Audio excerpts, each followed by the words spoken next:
हम एक अति संवेदनशील फॉरवर्ड पोस्ट पर जा रहे हैं, देरी नहीं होनी चाहिए। ऑर्डर वॉर्डर सब समझता हूँ, लेकिन यहाँ कानून मैं हूँ। ऊपर से हुक्म है, तलाशी होगी। जवानों को नीचे उतारो और पीछे वाले ट्रक में क्या है दिखाओ। इंस्पेक्टर साहब, नियमों के अनुसार सिविल पुलिस को सेना के ट्रक खोलने की अनुमति नहीं होती। मैं यहाँ कानून देखता हूँ, आप शायद नियमों से परिचित नहीं। दूसरा ट्रक ऑर्डिनेंस ले जा रहा है, गोला बारूद, हाई ऑल्टीट्यूड की संवेदनशील कम्युनिकेशन उपकरण और आपातकालीन मेडिकल सप्लाई। आज फिर वही लंबी ड्यूटी, धूप भी जैसे सिर पर चढ़ी है। साहब, रास्ता बड़ा तंग है, गाड़ियां फंसने लगेंगी। ड्यूटी कर रहे हो या रास्ता नाप रहे हो? बैरियर ठीक से लगाओ, एक भी गाड़ी बिना जांच नहीं जाएगी। ठीक है, अब जांच शुरू करो। एक एक वाहन को रोको। जी साहब। दस्तावेज तैयार रखें, जांच में समय नहीं लगेगा। जी, एक एक करके आगे आइए। धूप आज कुछ ज्यादा ही तेज लग रही है साहब। ड्यूटी में मौसम नहीं देखा जाता रमेश, ध्यान जांच पर रखो। लेकिन धूप बहुत तेज है, लोग तंग आ रहे हैं। तंग वो होते हैं जो कानून तोड़ते हैं। तुम अपनी ड्यूटी करो, वर्दी धूप छांव देखने के लिए नहीं पहनी जाती। ट्रक रुको, अब चेकिंग होगी। साहब, मैं मंडी जा रहा हूँ, सेब जल्दी खराब हो जाएंगे, कृपया जल्दी होने दीजिए। दरवाजा खोलो, पेटियां खोलनी होंगी, नियम सबके लिए एक जैसे हैं।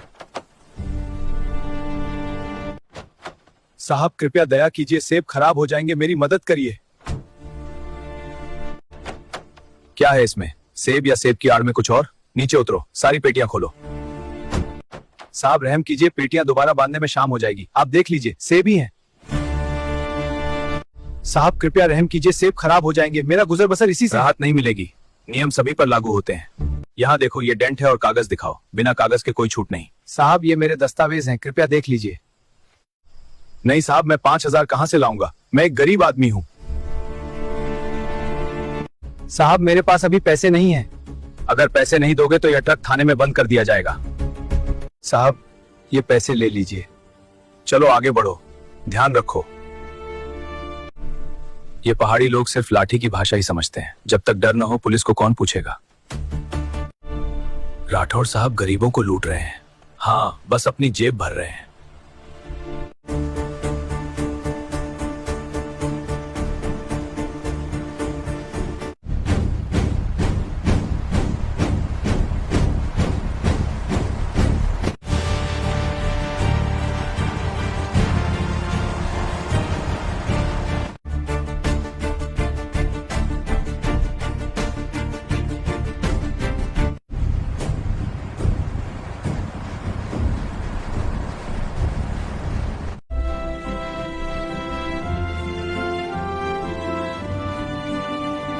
फौज हमारे रक्षक हैं।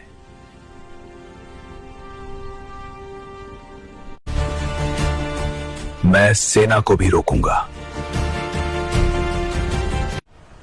रुक जाओ, यहां चेकिंग होगी।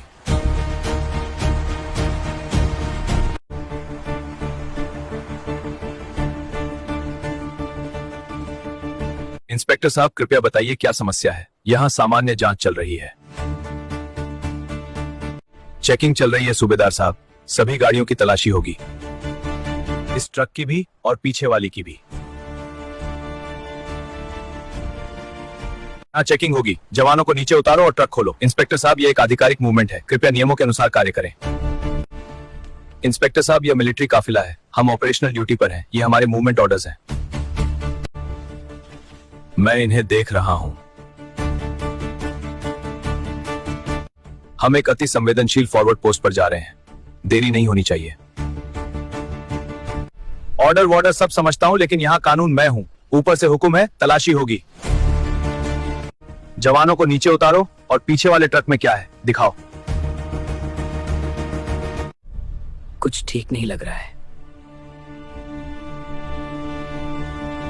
इंस्पेक्टर साहब, नियमों के अनुसार सिविल पुलिस को सेना के ट्रक खोलने की अनुमति नहीं होती। मैं यहाँ कानून देखता हूँ, आप शायद नियमों से परिचित नहीं। दूसरा ट्रक ऑर्डिनेंस ले जा रहा है, गोला बारूद, हाई ऑल्टीट्यूड संवेदनशील कम्युनिकेशन उपकरण और आपातकालीन मेडिकल सप्लाई। सिविल पुलिस को इसे खोलने या जांचने की इजाजत नहीं, लेकिन ये राष्ट्रीय सुरक्षा का मामला है। राष्ट्रीय सुरक्षा? अरे वाह, मुझे ही सिखा रहे हो। क्या पता आप लोग इन बक्सों की आड़ में वही तस्करी का माल ले जा रहे हो। सब उतरो, मुझे ट्रक खोलना है। साहब, ये हद कर रहे हैं। शांत रहो, अनुशासन बनाए रखो। साहब, आप अपनी वर्दी का और हमारी वर्दी का दोनों का अपमान कर रहे हैं। हम तस्कर नहीं, सैनिक हैं। आप यह तलाशी नहीं ले सकते। अच्छा, रोकोगे मुझे? मैं तुम्हें सरकारी काम में बाधा डालने के जुर्म में अभी गिरफ्तार कर सकता हूं। सर, मैं सूबेदार करणवीर थापा बोल रहा हूं।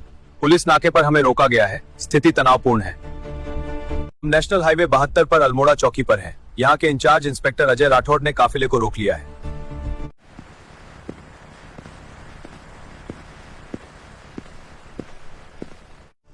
इंस्पेक्टर साहब, मैंने अपने वरिष्ठ अधिकारी को स्थिति की जानकारी दे दी है। वे यहाँ आ रहे हैं।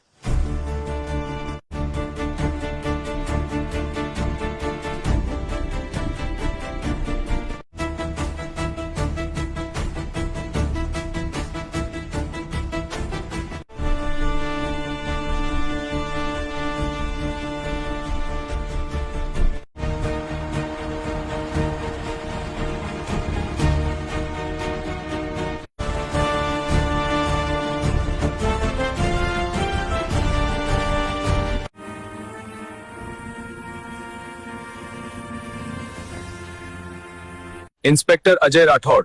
जी सर, मैं बस routine checking. Routine checking?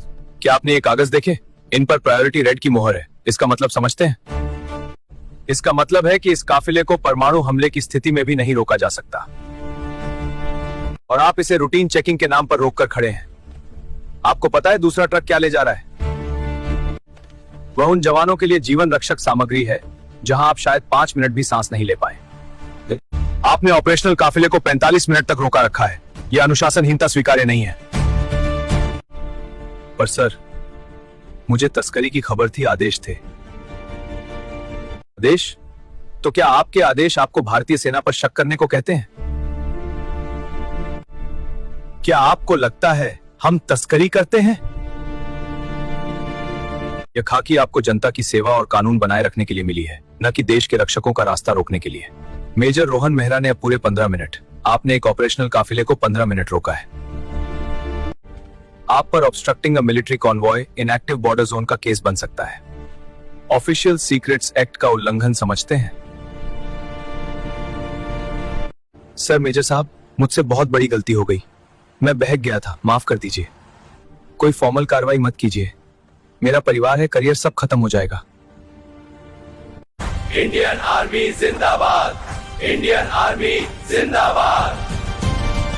Indian army जिंदाबाद। इंडियन आर्मी जिंदाबाद। माफी गलती का एहसास है, सजा का विकल्प नहीं। लेकिन मैं अभी मामला नहीं बढ़ा रहा, सिर्फ इसलिए कि आपकी वर्दी भी देश की सेवा के लिए है।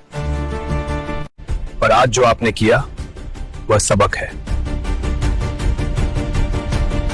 मेजर रोहन मेहरा ने इंस्पेक्टर के कंधे पर हाथ रखते हुए कहा, इस वर्दी का बोझ बहुत भारी है, इसे अपने अहंकार से दबने मत दीजिए।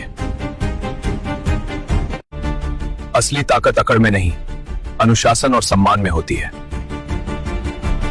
याद रखिए, हम दोनों एक दूसरे के लिए काम करते हैं। एक दूसरे का सम्मान सीखिए। सूबेदार, काफिले को आगे बढ़ाइए।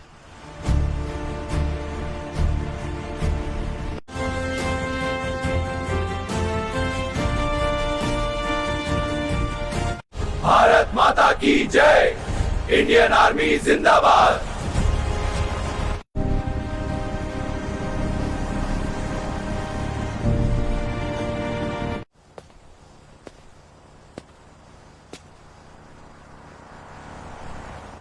साहब, पानी पी लीजिए। नहीं रमेश, रहने दो। साहब, फौज नदी की तरह होती है, उसका रास्ता कभी नहीं रोकना चाहिए। पहाड़ से भी बड़ा होता है समंदर तक पहुंचना। फौज भी वही नदी है साहब, उसका रास्ता मत रोकिए। आज समझ आया, वर्दी सिर्फ ताकत नहीं, जिम्मेदारी का बोझ भी होती है।